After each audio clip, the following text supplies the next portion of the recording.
CarLifestyle podcast.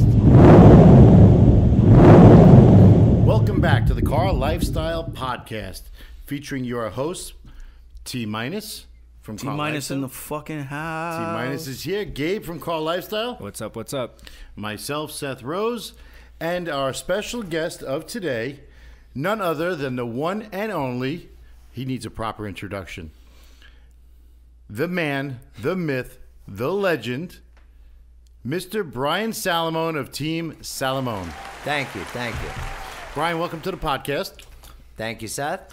We're happy to have you here, and I appreciate you taking the time out of your busy schedule because I know how busy you are. And today we're gonna do a lot of different things. We're gonna talk about a couple of different current events, some new cars that hit the market. We're gonna hit Gabe for some Instagram tips, and then we're gonna get into a serious question and answer session with Bryan Salamone, and unfortunately, his counterpart, co-pilot, Conk, could not be with us today, but she's here in spirit, and I've received plenty of questions directed both towards Bryan and Conk, which I'm sure Bryan can answer on her behalf. Absolutely. Because I think Bryan knows every single thing about Conk. Scary truth, man. More than 27 things. Absolutely. And probably more than 27 countries. That's for sure. So I'm going to start off with some car news. I think, and Bryan can even chime in on this, and it hasn't been unveiled yet, but Bryan, I believe, intends or plans on or is going to be the first recipient of a 2000, I believe it's a 2016 Lamborghini Aventador Sv. That's correct. Now, is that a hardtop or a roadster? That's going to be a hardtop, and we have some unique options coming in this year with the SV, and I filled out my order sheet a long time ago. I have some of it in my memory, though. You do? Okay. So, and I think you chose the ad personam, at which you're adding some special features to it? Yes, but it's very limited. For the initial orders, it's pretty limited. You're only given a few colors and a few ad personam options. There's a new color from Lamborghini called Rosso Bia, B-I-A. It's an insane red.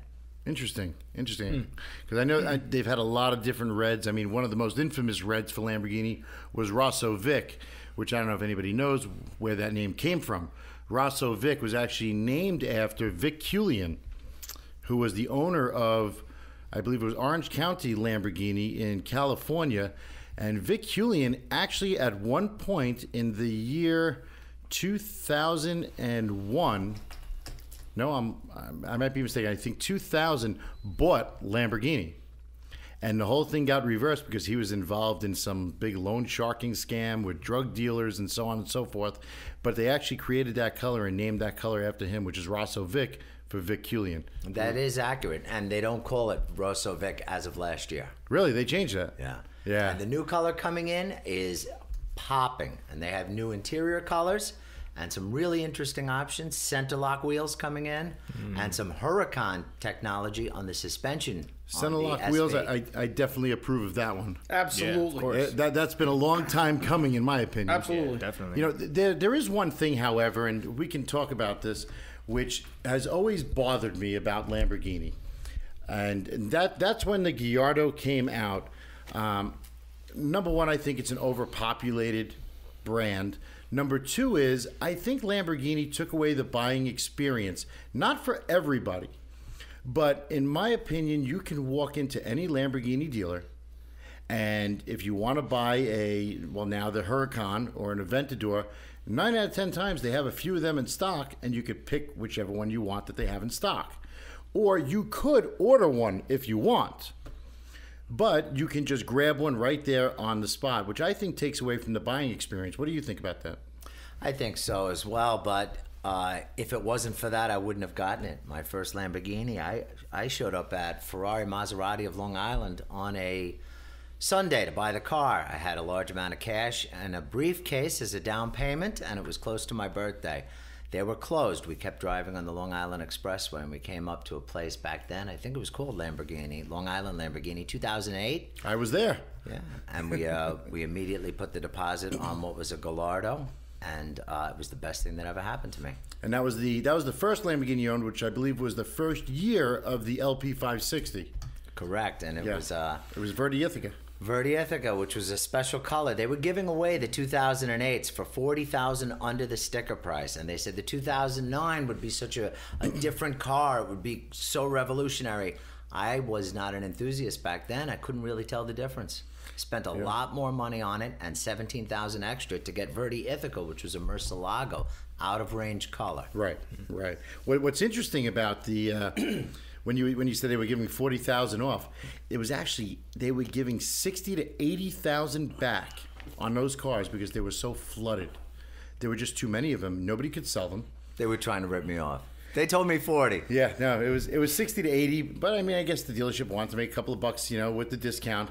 But it was interesting because the market was so flooded that absolutely destroyed the pre-owned market. Because now, if you're taking a brand new car that's $240,000, and let's say you're taking just $40,000 off, now a brand new car is $200,000. Now the pre-owned's got to go down to $170,000, $180,000. So if you just bought one, you just took a shellacking. Because if you bought one the week before, you just lost $70,000. That's correct. I believe there were 15,000 Lamborghini Gallardos sold in their run to the 5,000 Murcielagos, or was it 4,500 Murcielagos? I say about 4,500, yeah. But I mean, I just think, in my opinion, it's too many. They sell. Look, Audi and Lamborghini have a marriage. There's less Audi R8s than there are Gallardos.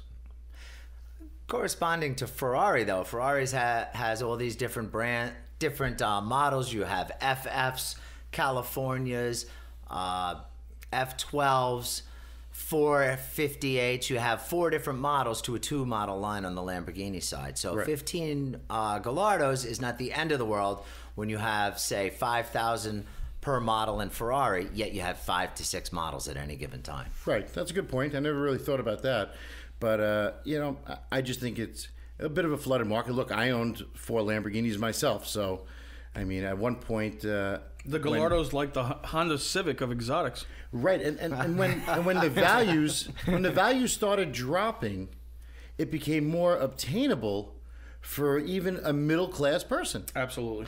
I think the greatest thing about the Gallardo is what you're going to see in the next few years is the offshoots of people who are starting these businesses to outfit the Gallardos, to give different parts to it, different body kits.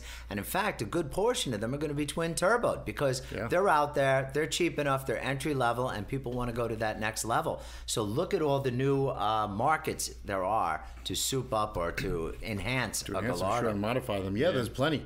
I mean, Underground Racing, I know, has done dozens and dozens and dozens of twin turbos. Yeah. In fact, I don't think there's been a week that I've been on eBay, because I shop for cars nonstop, that there hasn't been a twin turbo offered on eBay. Yeah, absolutely. And the pretty amount amazing. of wings, front ends, different body styles or fairings that you can make for a Gallardo. Mm-hmm. It's now profitable to do these pieces because there's 15,000 potential owners, unlike the Mercy, where there's only 1 or 2 companies that are going to create a wing, because out of the 4,500 of them, 1,000 of them already have a wing, 3,000 left. How many of those guys are still using the car? Right. Yeah, it makes sense.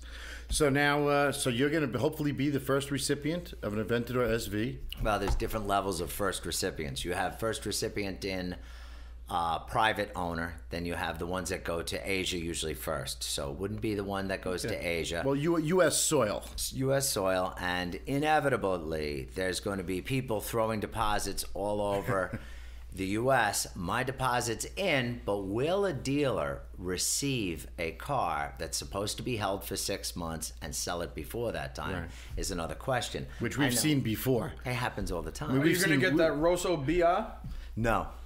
No? I'm going to use a wrapping technique on mine, and I think the best color, I'm going to ask an expert in about 30 seconds. What, Seth, is the best color to get a brand new Lamborghini Super Veloce if you're going to use it, give it to Art of Wrap?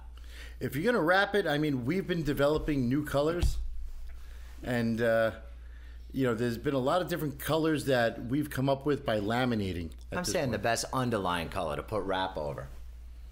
Oh, as far as to put the vinyl over? Yeah.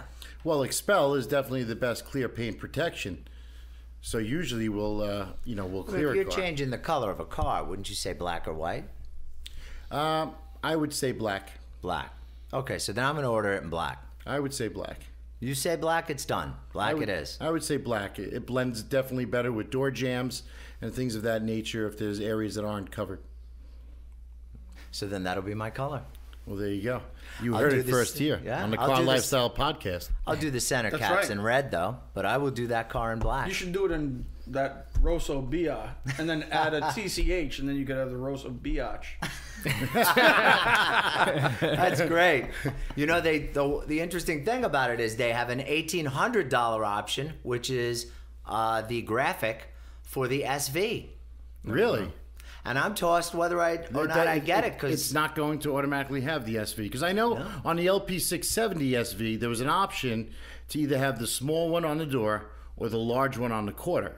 right, and it's the same option now. 1,800 called large graphic option. You got to get Conk like her own SV suit and tell everybody it stands for super vagina. Oh, that's it. That's it. All right, well, we're going to get into all that question and answer real soon here.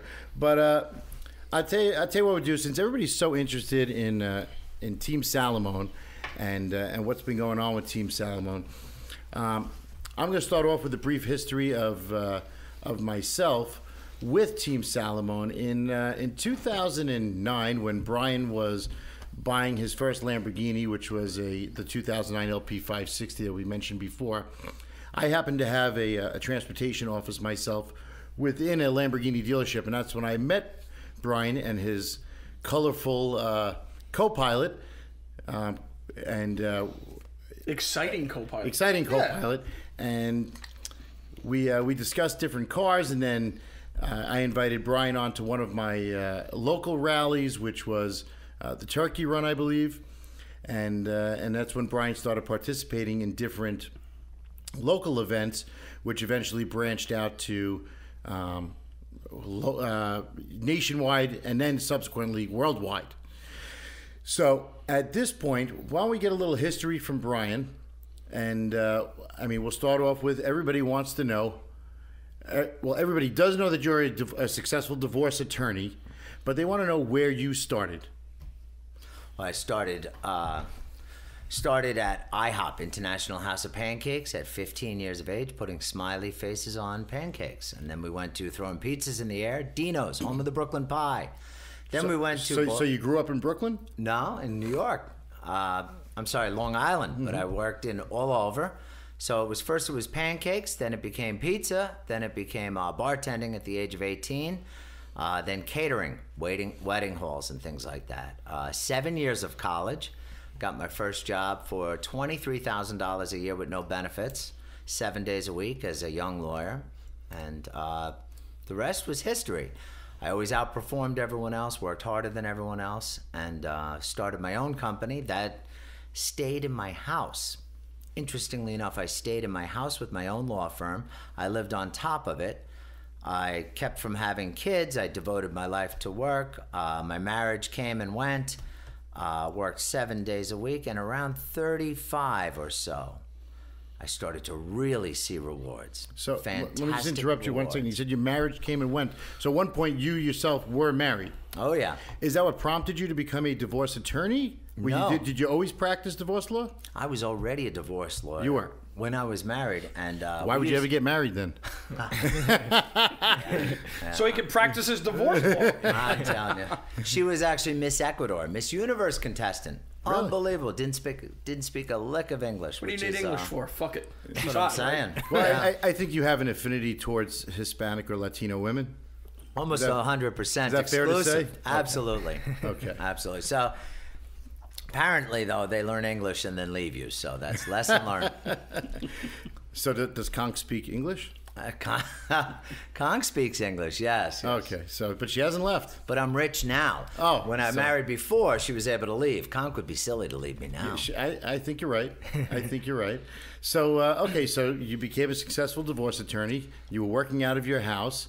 I know now that you don't work out of your house and you have a large building in the middle of Melville, which you have a large staff. You actually represented me myself, so I have experience with your practice with a successful resolved divorce.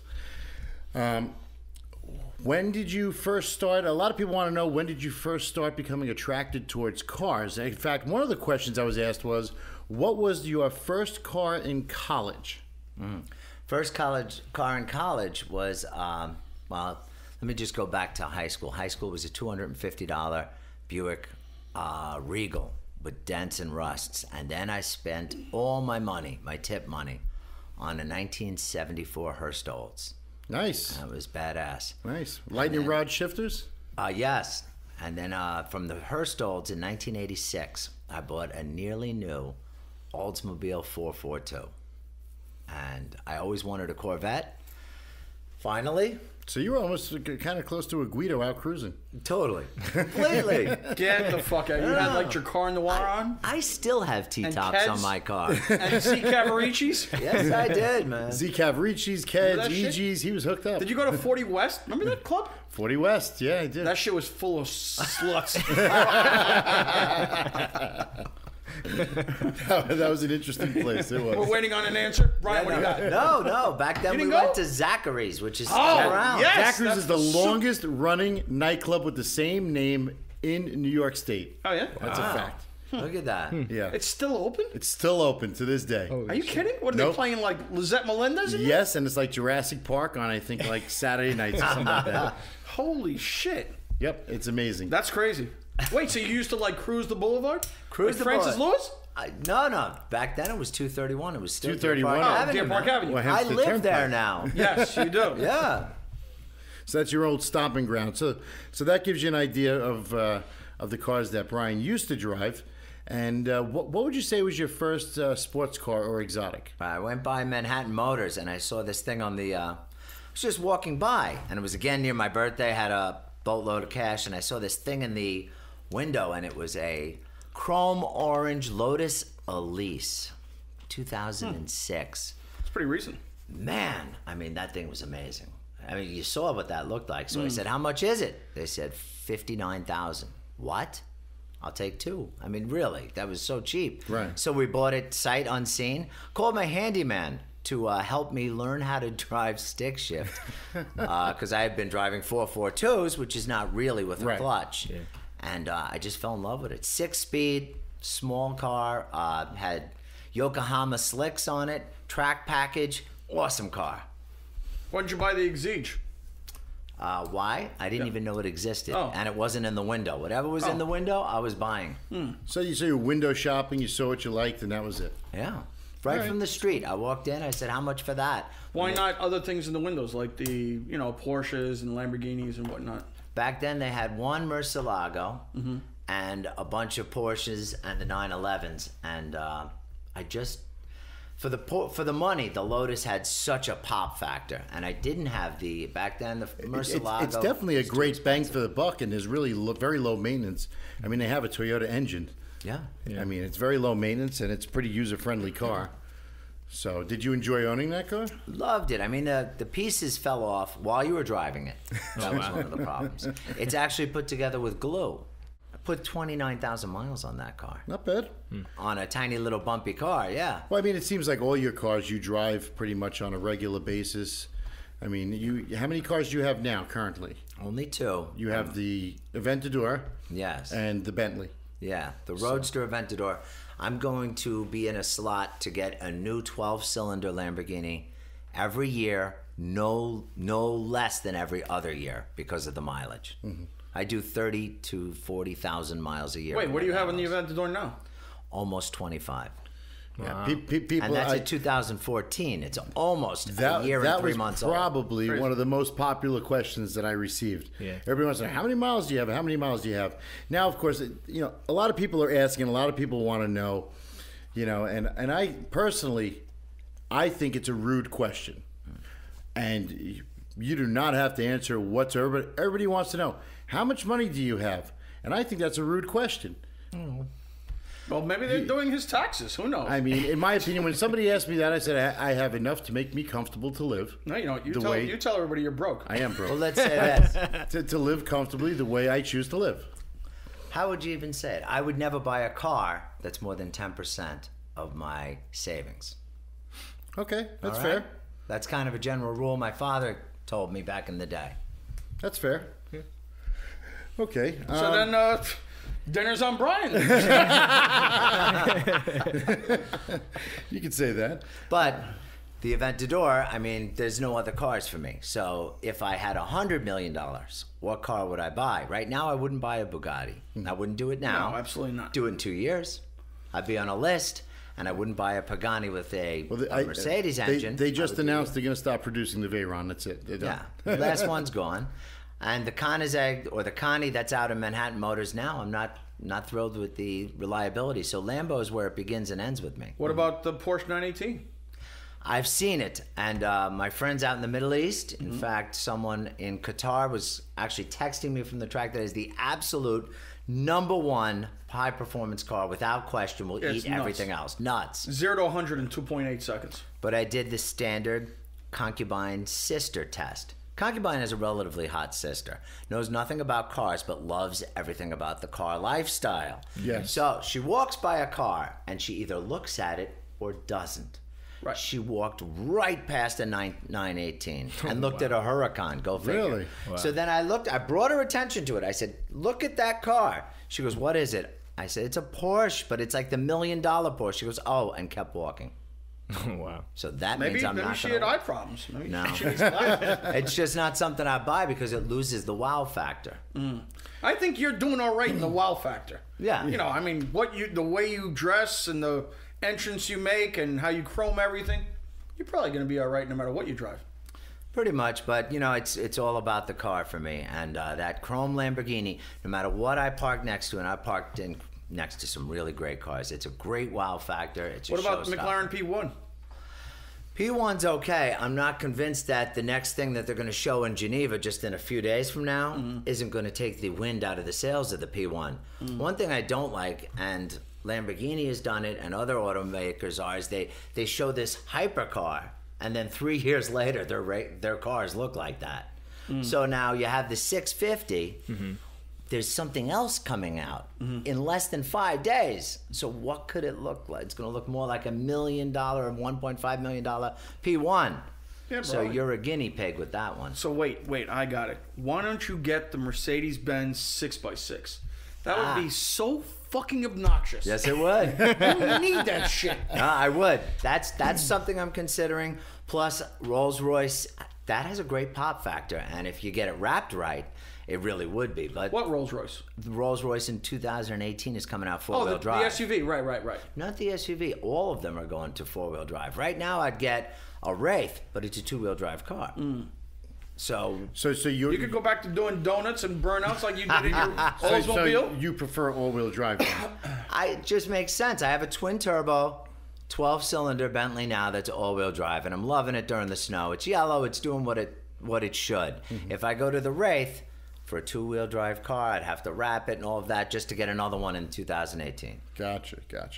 Somebody asked an interesting question. Would Bryan ever buy a Ferrari? Absolutely. Which one? I would have bought the LaFerrari in a hot minute. And I saw recently you did a photo shoot somewhere, and there was a LaFerrari there. Did you have an opportunity to sit in it or drive it? Oh yeah, the yellow one. Right? I did. And I love that car. I didn't drive it, but I sat in it and I was driven in it. Now, this is an interesting fact.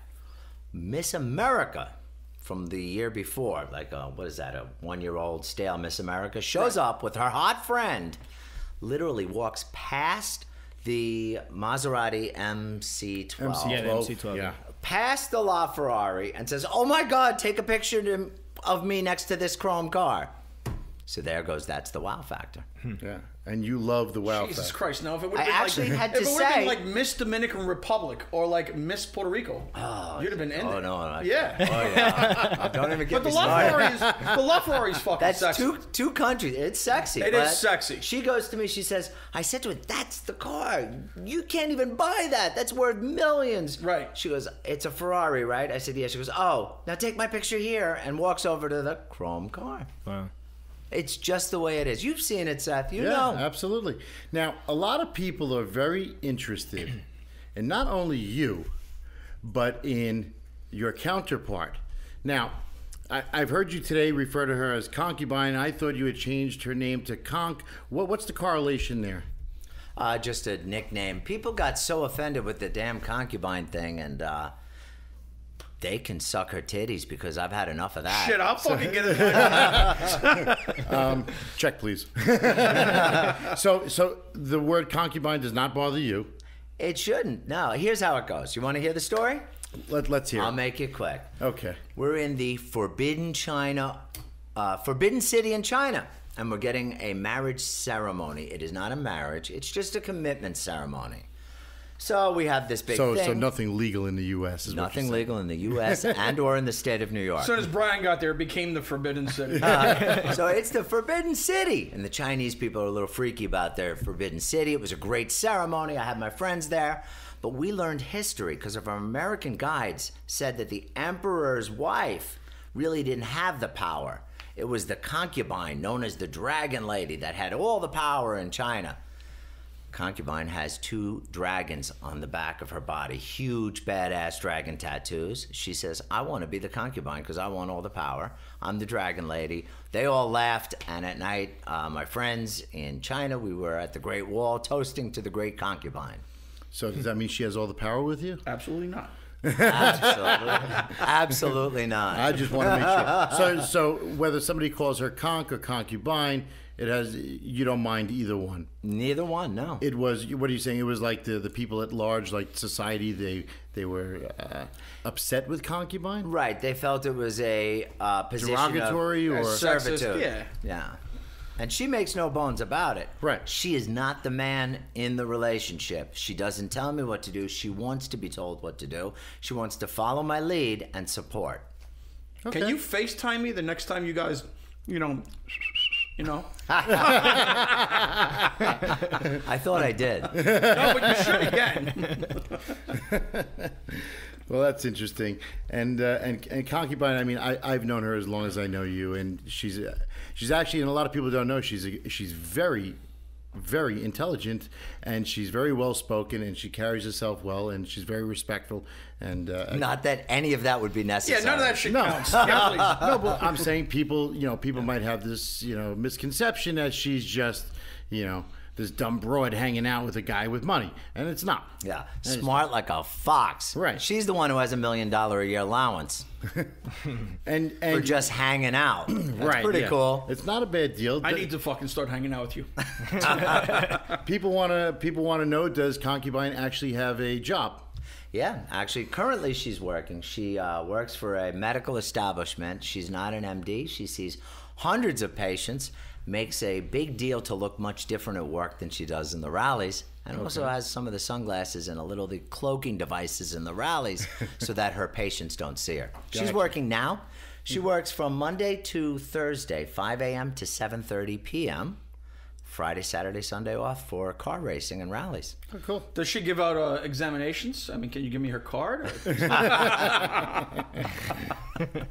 Now, a lot of times, you seem to exude sexuality with a lot of your Instagram posting, with a lot of your flamboyancy, decals, T-shirts, even with the multitude of hashtags that I've seen. Is there some sort of hidden agenda regarding sexuality and cars and mating them together? Oh, that's interesting. The supercar lifestyle, if it's not sexy, it's not happening to us. And we go to some of the most crazy, sexy, beautiful locations in the world, surround ourselves by people who try to look good. We're in personal training every other day for me, every day for her. And, I find her sexy. We're a power couple. And the day that stops, we're going to have problems. And it hasn't stopped. It's getting stronger. Well, that's good, and that leads me to the next question, where a listener wants to know what the hell is with the magic number 27. 27 actually is. We were looking at television one day, and it was one of those ratchet talk shows where teenagers. Come on, Brian. How are you saying the word ratchet? I said ratchet. I know man. about ratchet, bro. I know what ratchet is. Shit, he was like, yo, son, the shit So- was ratchet. So this teenager's telling her mother, yo, Mom, I got moves. The boys love my moves. So I looked at her and I said, what do you say about that? Because the chick was hot on the television. Right. She goes, moves? She goes, I got 27 moves and I don't repeat one. That was it. And that was early in the time when we were dating.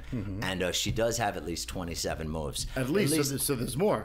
Well, as she gets, it's Documented 27? Documented 27, but there's a line whereby the older the relationship gets, the freakier she has to get to keep me interested. So I think she's at plus 35 now. Plus 35. Yeah. Can you go into graphic detail for us? At least 4 of those hurt you. Wait, hurt who? Hurt the recipient of the move. And defy gravity. And she is a masochist. And No. you are a sadist? No, I wouldn't even give it a label. Yeah.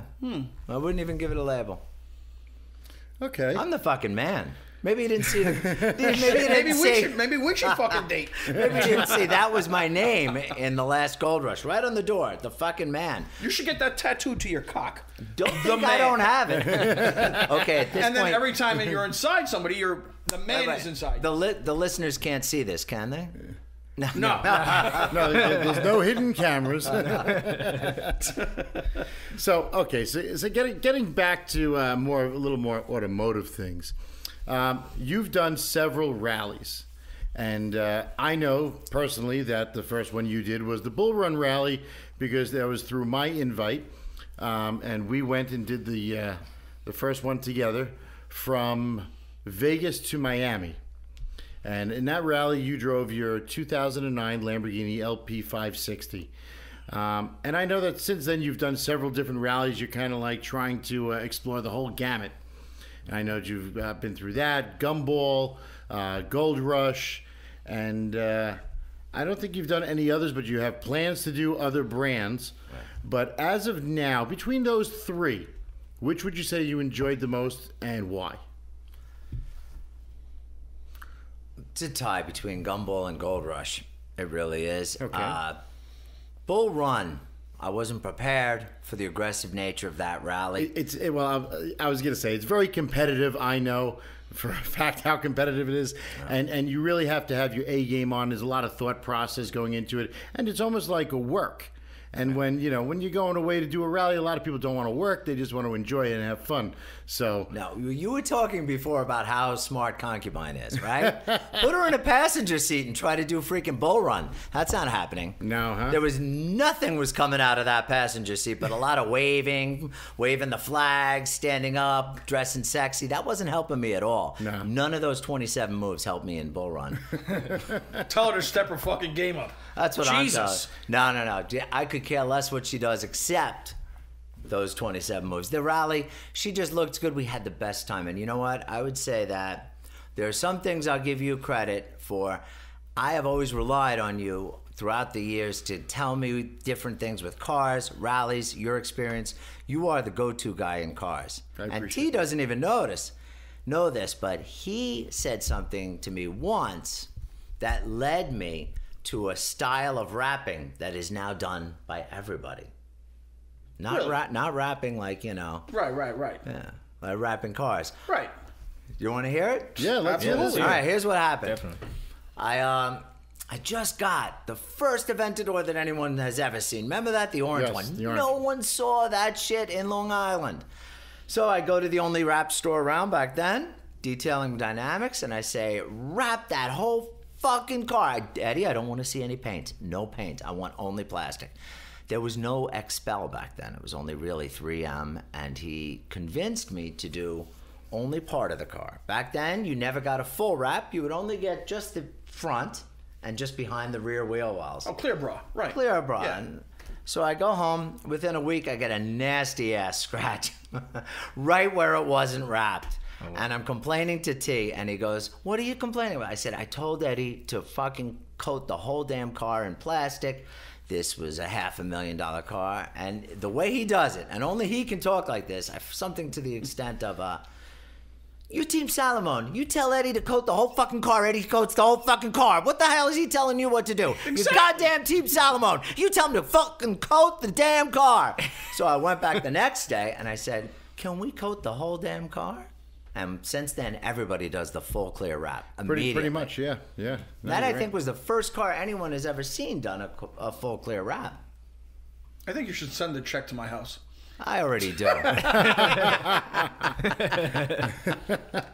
So getting back, between Gumball and Gold Rush, which one did you like more and why? Okay. Gumball has a brand that can't be described as far as the fans. When you show up, they've prearranged to have a huge crowd waiting for you. So if you're the type of guy that wants to get out of his car and get 1,000 people asking you for autographs, which you screaming are, your name, which clearly you are. oh yeah, well then that's your rally. But you know what? You feel like you're being abused with the price, not just regular abused. You're getting abused. I went from New York to California. It cost me $79,000 in rally fee, and another $75,000 in preparations, and probably another $100,000 to the concubine for her jewelry and her clothes. But the $79,000, it's just you were average hotels. There was no luggage. There was no luggage truck.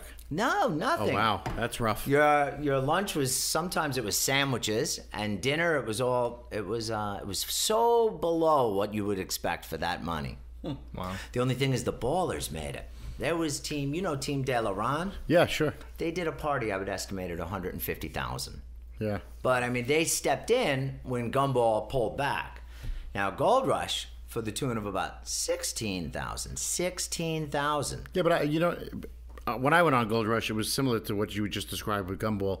They kind of stepped back, and I had to step in. Now it's different. I mean, the parties are the parties, but when you show up at a destination, you hear your luggage is in the room. Mm-hmm.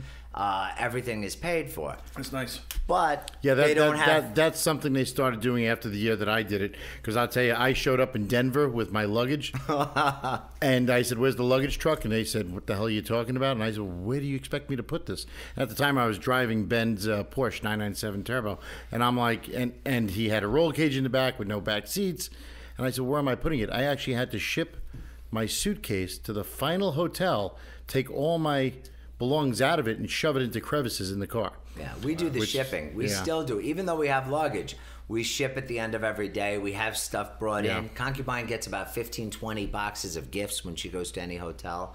And sometimes we hire a fake family. No, we do. You should hire like Angelina Jolie, Brad Pitt, and all their adopted children. No, I love it. Oh, don't even get me started. We will call sometimes these colleges for actors and have a bunch of them with some crying little babies or something waiting for us at the airport asking us how we are. But wait, you're a real baller. You should just go to the hotel and have a tailor come in and make you clothing on site. All of our stuff, every single thing that I'm wearing now, and I look good. Every single thing is custom made. We don't shop outside the home anymore for anything. Even underwear.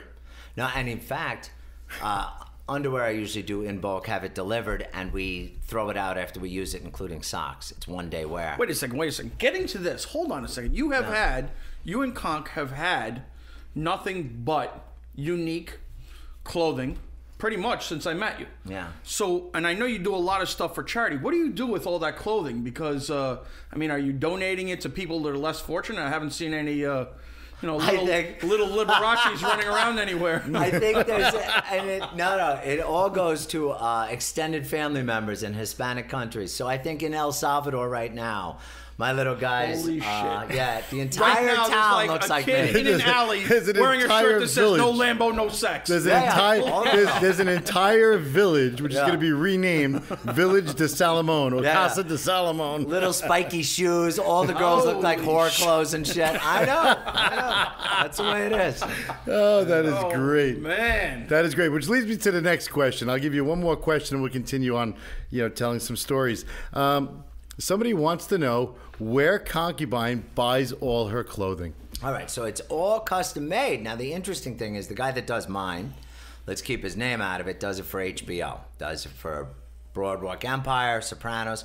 The one who does hers, you want to see Ratchet, is Shit, 2 times in one conversation. Oh, yeah. Is this lady, a Hispanic lady, who does clothing only for Colombian strippers. Oh, we like that. Oh, yeah. So you go there. That explains a lot more now. You go there to this tiny little apartment, and she's got birds flying everywhere. And they're attacking you. Tell me the clothes come with like free empanadas. No. If you're in there, the empanadas are cooking, the birds are attacking you, and there's a bevy of Colombian strippers trying on these clothes. Fuck, let's with go there right now, concubine. bro. And they're fluffing each other's breasts up. How does this look? How does Jesus. that? I need to do this. Oh, it's amazing. Fuck a rally. Let's go to that lady's house. And that's why she has so many clothes. Because almost every week, during the weekends, I'm like, can we go see the tailor? Can we go see your dressmaker? You know, I mean, I'd love to go there. Are they, because mostly strippers are buying this clothing, would you say that it's relatively inexpensive? Probably not. No, because I would say each piece is similar to a designer wear, and some of it's so far out there you can only wear it once or twice. And we're in so many pictures, she doesn't repeat much. So it has a short shelf life for how many times you can use it, unlike a very expensive, designer outfit. I even have my jeans custom done. People use 3 times 1 in Manhattan, and once they get a mold of your ass, they send shit to your house. I'm serious. Wow. 15 Mercer Street, their best place. That's interesting. That's interesting. Somebody, I'm just going down the list. I'm just going to keep shooting away at you. Everybody wants to know, who is Bean? I've had about 4 questions of who is Bean. Bean better be nice to me. That's who he is. Bean, a long time ago. Well, Bean seems to be really pimping pretty well at his age. Oh, yeah, he is. And he doesn't know it. Because this is the only thing he knows. You better not teach him English or he's going to leave you. He better start liking girls or he's going to leave it. Or he's not going to be around. Yeah, he's 8 years old, man. He doesn't play dress up in like concubine's clothing or anything, right? No, neither do I. Let's just get that straight right now. That's right. So Bean's awesome, man. Bean is the absolute shit. He's a little awesome little guy. One day I was alone. I had my wife had left. I was doing really nothing. I was involved with a girl and her extended family. They worked around my house. They're from Honduras. They're landscapers? Yeah. They worked around your house? Yeah, no, they did. Okay. And I was dating one of them, and then the whole family did different things, cleaned the house, worked. And the sister, I had nothing going on in my life. And when the phone rang, and that was a landline, I had this feeling that whatever call was coming through would be very important in my life. So I picked up the phone, and I heard, Wendy's having a baby right now, and it's a boy. And I said, well, I'm going to be very important to him. And let's bring him to the house as soon as he's out of the hospital. And I started to take him almost half of the time. I had him a whole summer, and now I get him a couple days a week. And Wendy is? Wendy is an ex-girlfriend's sister. I have no romantic relationship to them at all. And I became his what's called a padrino, which is godfather, but even more so. I've been almost like his father in many areas. I did mommy and me classes, safety swim classes, baby jungle gym stuff. Right now I do all his PTA classes. Really? That's awesome. I do all of it. Yeah. That's awesome. Stuff. Yeah. I've done quite a few mommies also. So basically he's become your quasi-adopted part-time child. And you know what? He doesn't like cars. He's Really? only starting to get into them now. It's very annoying. How about does he like women? Yeah, not yet, but you know what was really annoying? I showed him our movie, Chrome Will Take Us Home or whatever, or the Gold Rush Rally. Right. He's rolling his eyes. He couldn't get through it. Yet, Fast and Furious, he won't stop watching. So Maybe you should buy a Civic. now we're at, apparently, Supra. or a Supra, That's right. right. Yeah, that's what we got to do. Yeah. Yeah, that's really funny, actually. I know. So that's some interesting stuff. So getting back to the rallies, you said you love showing up with the big crowds. Oh, I love it. And would you say that you love more of... Do you love cars more? Do you love the attention that comes along with a car? Do you, what factor in your life is the most exciting for you? For me, it's the actual supercar. Secondary is I am a showman as a divorce lawyer, as a trial lawyer. I always have been. I acted in plays, so I love that. I love clothing. Yeah. Well, I mean, as an attorney, they usually take acting classes for trial, correct? Yeah. Really? Well, yeah. With the fuck cars, classes though. You take Cirque du Soleil? No. I'm just kidding. I'm only fucking with you. But so the cars, though, I mean, I'm actually getting rid of one of the biggest showboat cars in the world. That would be a Roadster, to go into a more extreme SV, which is closed top. I can't even imagine how Concubine's going to hang out of that. Yeah, she's gonna be totally out of place. So we're going to lose a lot of this. Look at me. Right. And I love to be seen. You love to go to Manhattan in a Roadster. I'm going to lose that for just a few horsepower and a much more extreme vehicle. I tell you how you fix that. How do you do that? Advertise with CarLifestyle. We'll put you on the map. Yeah, look at that. I've been watching CarLifestyle, and I have to say the quality of the photos, the quality is unbelievable. Thank you, because Gabe and I really try to stick to a very specific criteria, a specific format. Exactly, yeah. Whatever it is, it doesn't look like advertisement. It is the best quality, best stuff there is. Awesome. Thank you very much. Thank you, yeah. So we're going to wrap up with a couple of questions with you. Then we're going to get into some other topics. In your professional world, you're obviously an attorney, like we said, and you're a successful divorce attorney. Do you think that your persona, being this flamboyant rally driver, supercar owner, has had any negative or positive impact on your professional life? I'm going to think negative. For some reason, cars are looked at negatively. Look what he does. Why does he need that car? It's really our only sense of enjoyment. Most people have large families, children, they save for different things. There is nothing else we do. Then they look at my Instagram or rallies and they assume that I'm never in an office. We're in the office every day. It's just this weekend I will be doing a Lamborghini run in Miami during the weekend. 2 weeks from now, Amelia Island. So they assume you're never there, but that's far from the truth. I don't know what it is, but people don't like to see cars, the flash of a car. So, for example, you go to any profession, and it's negative to have a car, and it really shouldn't be. We're all car guys. Yeah, I mean, look, I love cars.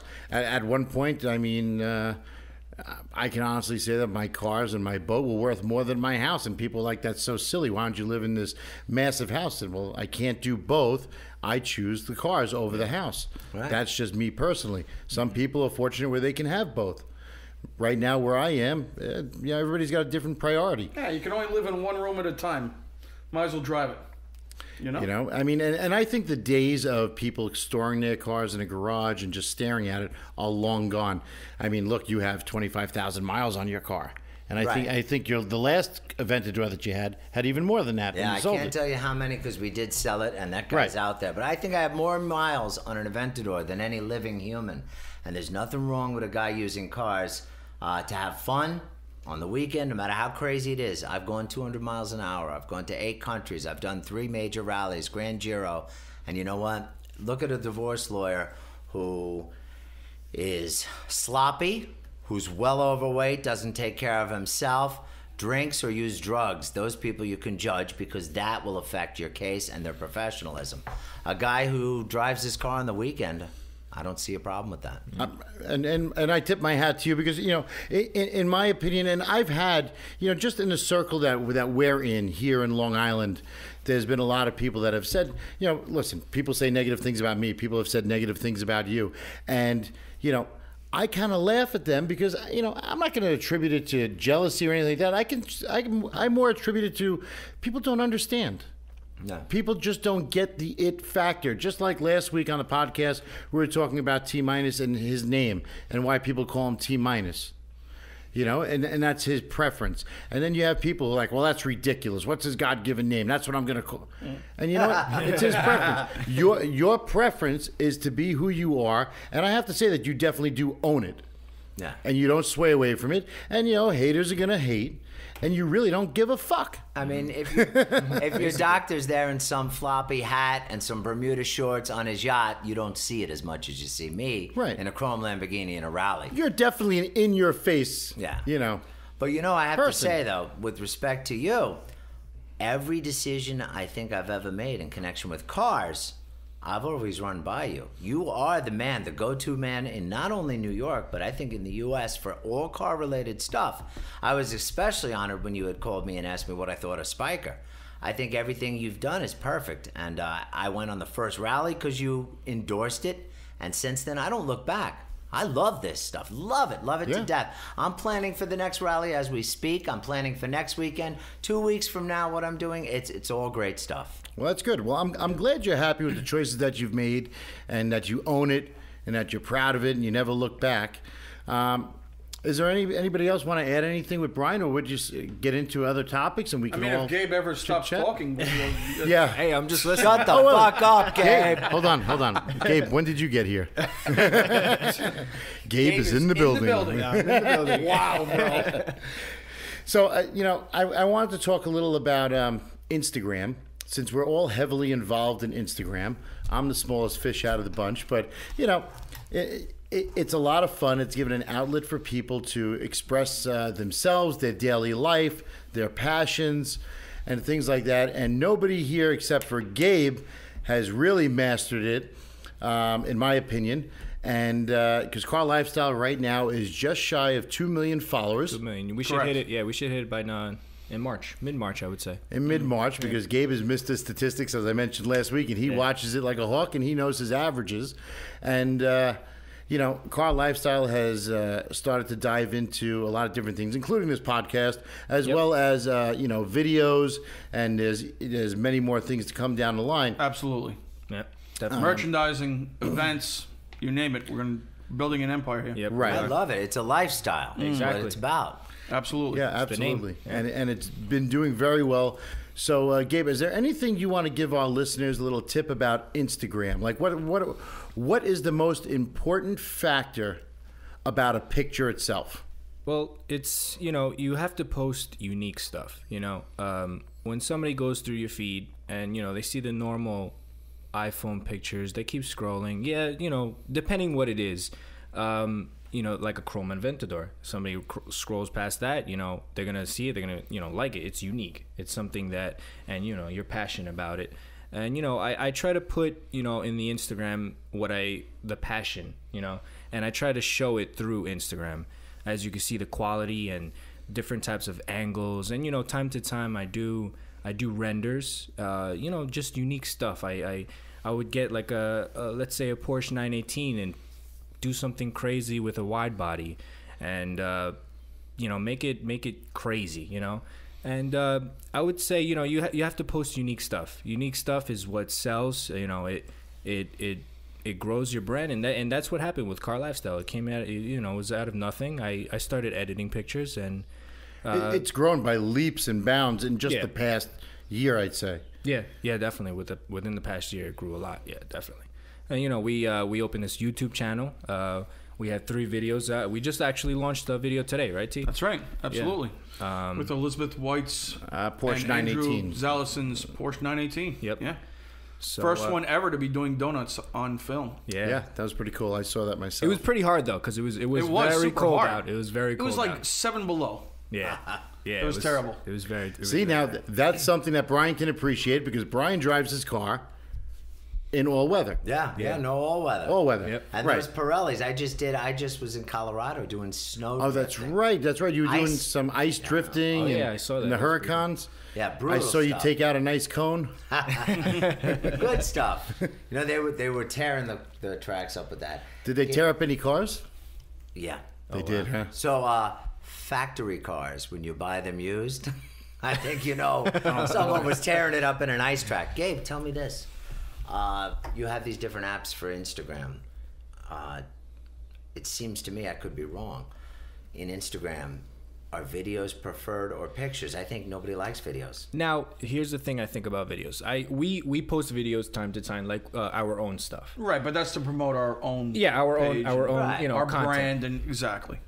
Videos don't get They don't as get much. the likes. Yeah, they don't get a likes. They probably, I would say, 60 to 50% less. Yeah, it's not Really, videos get that much less? Absolutely. Yeah, it's- absolutely. It's phenomenal. And also, I've noticed. Do you think it's because you're taking up too much of that person's time? Yes. I think so. Yeah.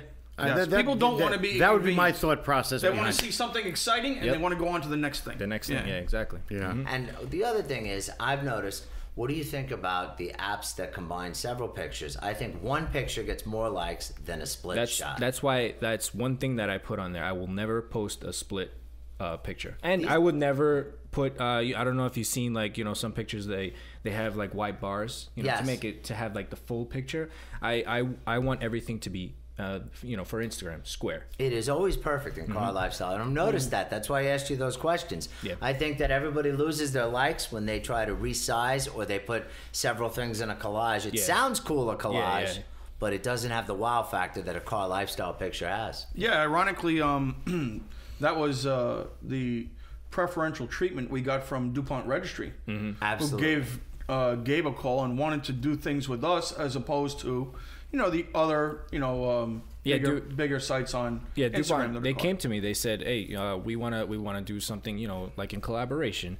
And they said, "Oh, do you mind posting 2 separate pictures?" I was like, "You know what? I have something better. I'll render something with you. Give me a car that you guys are selling, and I'll put it on like some crazy environment background, and, you know, put your logo there, my logo, and we'll sell it like that." That's you know? fantastic.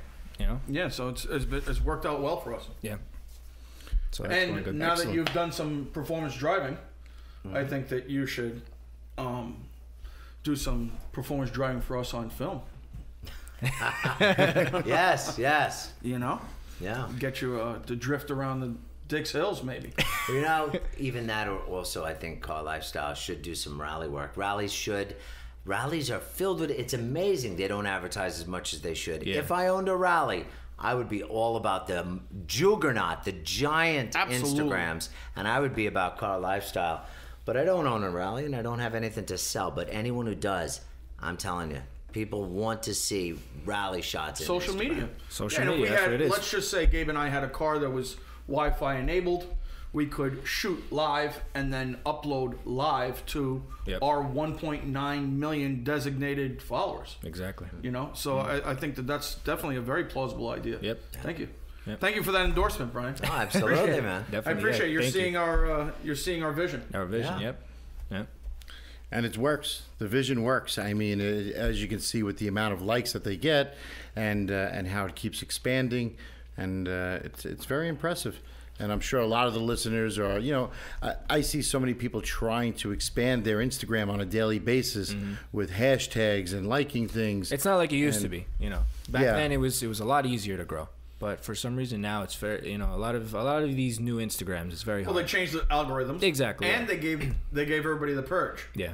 So a lot of people lost a lot. No, I've noticed though it's also going dead on a lot of accounts. People Yeah. used to post 5 times a day, are now doing it every other day. Yeah. But another great advertiser is I stick with Instagram, and I look because I love the newest raps, right? So the art of rap, you know, they put a picture up.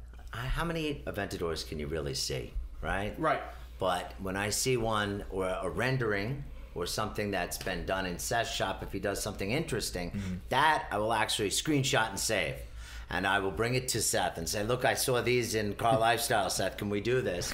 But I think it's good for rap shops. You know, I think is actually really funny is that you were the first one with the individual block chrome pieces. Yes. And that has taken off the Tron, across the yeah, world. the Tron Yeah, look. the Tron There's look. people in all different countries with Aventadors that have bitten off you. Yep. Yeah, and I know some of them, and I'm okay with that. And You're flattered by it? I am, and the reason it started was I wanted to do Howard Hughes's plane, which was a panels. They were aluminum panels with rivets. Rivets, And absolutely. he kept saying, get rid of the rivets or countersink them. Right. And I thought it would be a badass look would for be. Gumball and to put rivets. It would be. That'd be hot. Yeah, that would But be the actually. Yeah, rap- do it. Well, Do it. Fucking do it. It didn't work, man. It didn't work. The rivets, I didn't get them done. We got to print them. I don't know. So we did the panels. We didn't get the rivets done. Night of Gumball, I'm like, fuck it. We'll take it like it is. Someone called it Chrometron. I ran with it, and that was it. And it was the first one ever. Now, let me ask you, on the new car that you're getting, and you picked out the special color, are you planning on wrapping it? Well, no, the special color. You told me black, so I'll do that. We must wrap it. Okay. And I'm thinking Chrometron.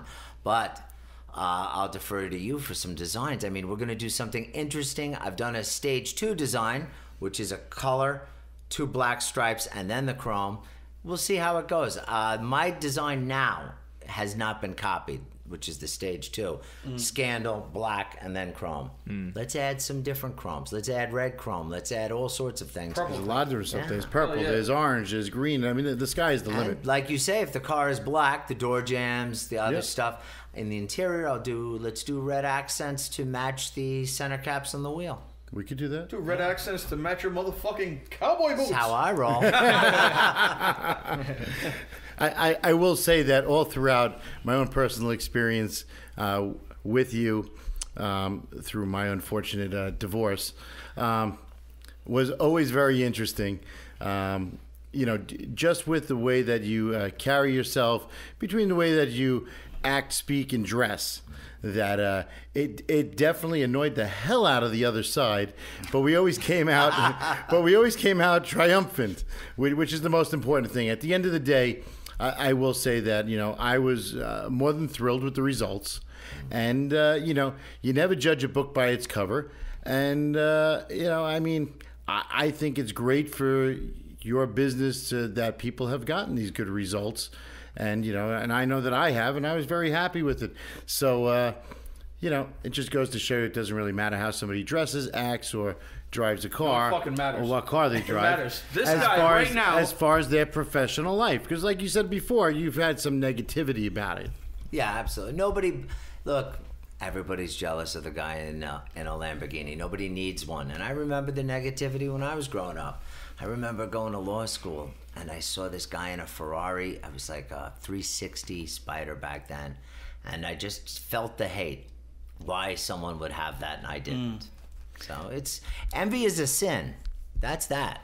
So well, we're all sinners. Yeah, we're all sinners. I do funner ones than that. Yeah, no, I know you do. You're up to 35 moves. I'll tell you what bothers me sometimes about the exotic car ownership experience. And what bothers me is the countless amount of times, and this could just be me, but how do you feel when people come up to you on a regular basis and say, so how much did that cost? How much did that car cost? Yeah. At this point, I don't mind it. Because you know what it is? It got to the point where the one time you're a dick... Oh yeah, people remember the date, the time, and the it's weather. Going to be on some blog. Oh yeah, I'll tell you this: you're in a rally. You have 12 hours with this concubine doing whatever she does there in the passenger seat. You're getting lost. It's hot. You're hungry. You go to a hotel. There's 1,000 people that want pictures. They're all asking the same thing: is that a wrap? How much does this cost? And how many miles are on the car? You could die. You should probably make up postcards to hand out with all the answers. No, you should put on like a rally plaque on the side of the car with those answers to those questions. No. But I'll tell you this: everyone that ever asked me those questions, they're going to say that I answered them really nice. Because if you got the time to stand out there and be all about the car lifestyle, I'm all about telling you about it. Because I had those same questions. Although when I had a question, I just called you, Seth. You know I did. That's all I did. That is true. Every car I bought, every rally I entered, I called you first. It's kind of funny you mentioned that because I'm good friends with Ice-T, as most of you guys know, and a lot of people know out there. And it was interesting because one time we went to a concert, 12-12-12. It was that big concert at Madison Square Garden. And while we were walking from the parking garage into the garden, we were getting mobbed by people. I mean, when you walk down the street with Ice-T and Coco, it's a mob scene. Oh, yeah. And people are following us and chasing us and pushing and prodding. And as soon as we got inside and we went to the suite, we get there and I say to him, I said, you know, how do you deal with it? I mean, it's crazy. Like, don't you just want to turn around and say, leave me the fuck alone? And he said, you know what? I learned a long time ago.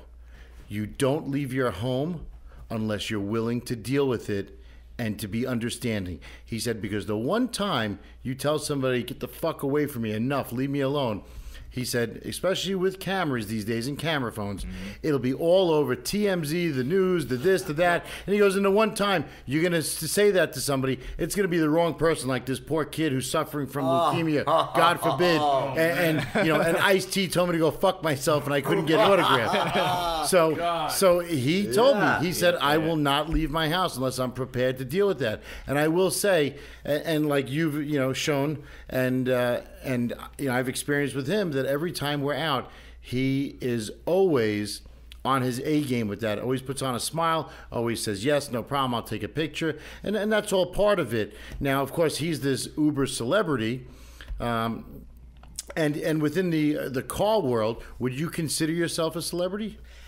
I would, but I gotta tell you, one thing that you were just telling me really hits me is he's so wonderful. I love him, but he didn't choose to be that well known.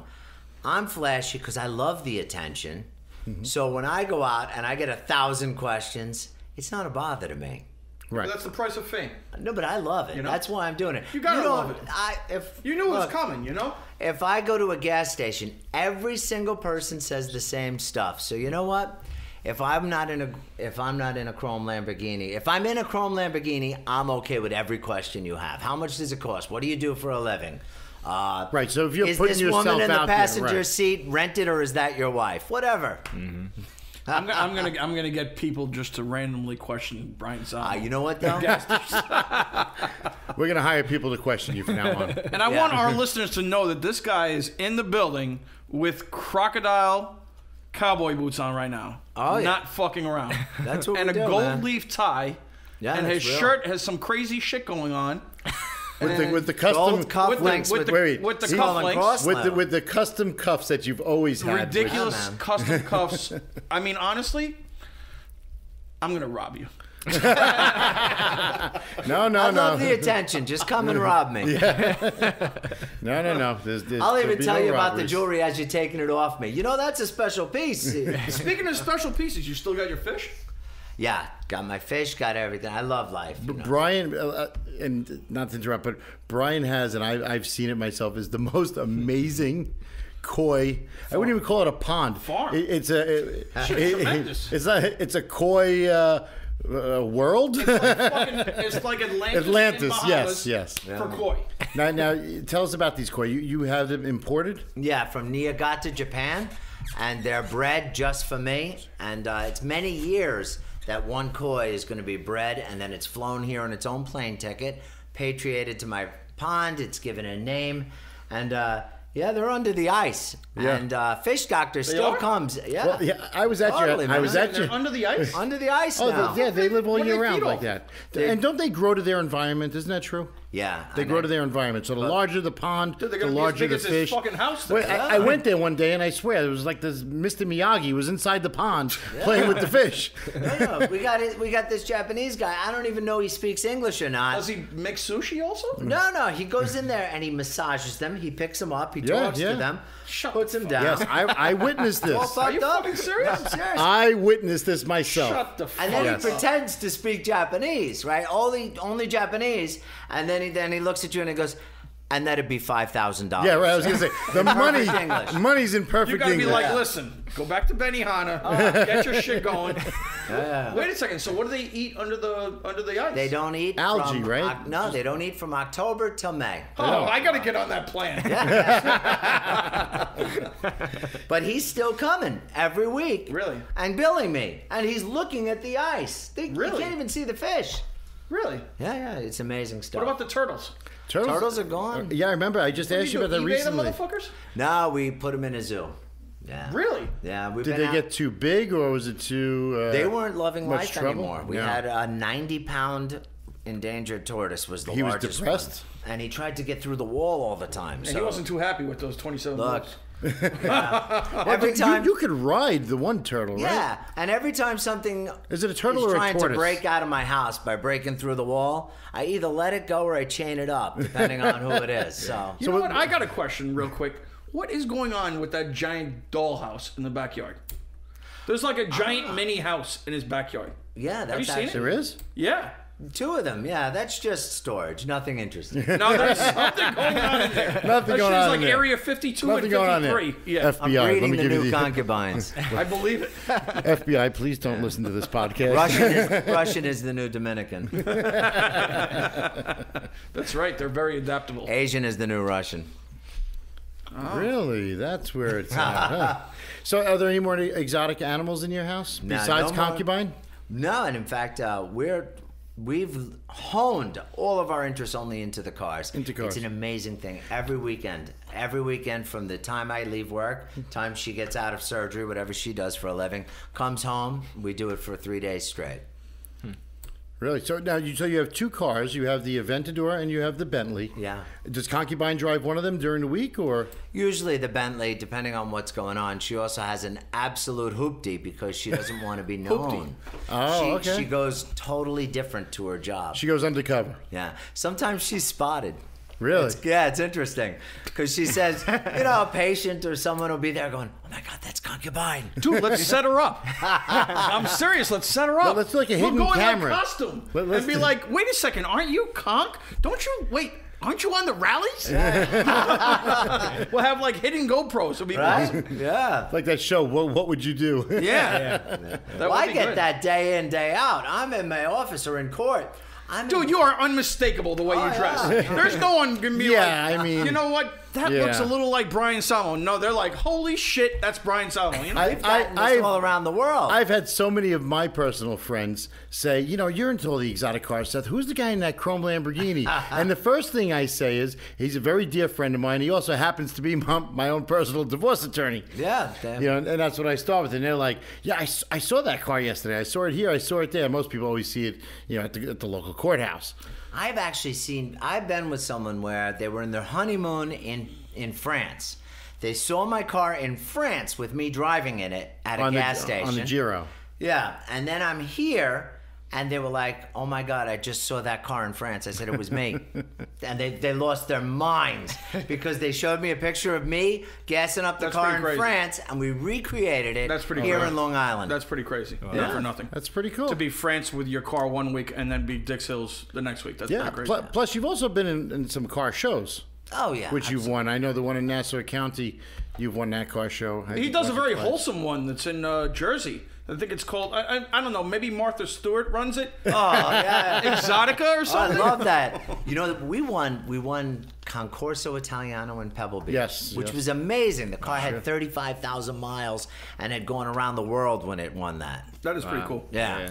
But That's no, awesome. Exotica's good stuff. We do the Adult Film Award shows. Wow, what a shock. I would never have thought. Hey, find a guy who doesn't like hot chicks and shiny Lamborghinis, and there's something wrong with him. Bean, better start. You're going to give that kid a complex. He's got another 2 years, and I want him that's to be it. just like me. Well, I'm sure you're working on that Yeah. diligently. Embrace it, That's Bean. who lives in that house in his backyard. Chained up. Oh, God. All right, so, I think this was a great podcast. I certainly enjoyed it. Great opportunity to interview Bryan Salamone. Yep. Definitely. Brian, I can't thank you enough for being with us. Absolutely. And sharing some of your stories and some of the insight of exactly who you are between your personal life, the business world, as well as of course, the car world, because that's what most of our listeners are so interested about. Is there anything in closing that you'd like to say or add? I think that the Aventador SV is going to be a fantastic car. I think I am going to get the first one. And even though you tell me to get it black, it'll eventually turn into Chrome Tron because that's what we do. And it's going to be a great car, and you're going to see it on CarLifestyle as soon as we're done wrapping it. Well, outstanding. I sure hope that my company, Art of Wrap, is going to have something to do with the car, whether it be a wrap or a little bit of clear paint protection, or even if we could add a little decal somewhere for you, we'd be happy to help you out with that. Always, always. Thank you so much. And we like to keep it in the family here. So now we're going to go around the room just so we can give each other a little plug. Everybody give themselves a plug, and we'll start with Brian. Tell everybody where they can find you and follow you. You can find me in Facebook on my page, Team Salamone, or on Instagram at Team Salamone. And You'll see some real fun stuff. You'll see it first. You'll see the inside of Gold Rush Rally this year. We're car number 1 for the 2nd year in a row. Awesome. Awesome. Gabe? You can find me on Gabe_CarLifestyle on Instagram, and of course our main page, CarLifestyle. We're on YouTube. You can find us on the podcast. As far as Facebook, Twitter, we're in pretty much everything. iTunes, Pinterest, Yep. Tumblr. Yep. These guys are all over the place. Yeah. And with me, again, I'm Seth Rose. You can follow me on Instagram at Exotics Rally. You can also follow me for my other business at Art of Rap. That's Art of WRAPNY, Art of Rap NY. And you can follow me also at The Hunt Rally, which is a rally that we're working on, which is going to be in May, which is going to be a 3 to 4 day extravaganza with a scavenger hunt, which I know Brian's not going to go to because he doesn't like to do too much work on the rallies. But he'll be there in spirit, and I appreciate all the support. And again, subscribe to our podcast so you don't miss out on any of them. It will alert you as soon as it's available. And make sure you all follow CarLifestyle. And we are actually about to embark on a 4-day venture to go interview some very, very notable people in the automotive world to bring you some of the best podcasts that the automotive world has to offer. So, again, thank you, Bryan Salamone. Gabe, Hold on, I can't say goodbye. T-minus. This is unbelievable. I gave you the floor. No, you didn't give me any floor. Everybody, How many floors are you going to give me? please pause for I know you're broke, so you can't afford too many floors. Stay tuned for a word from T-minus. Oh, thank you so much. Is that his real name? Well, I don't know if you're gonna do my W-2 forms, we can figure it out. Yeah, I just wanted to say goodbye to you guys, and we love all of our audience. And you can find me at T_NYC_CarLifestyle, and follow our main page at CarLifestyle. That's CarLifestyle. Find us on YouTube. And subscribe to our iTunes podcast. And we'll see you guys next time. And that's a wrap. CarLifestyle.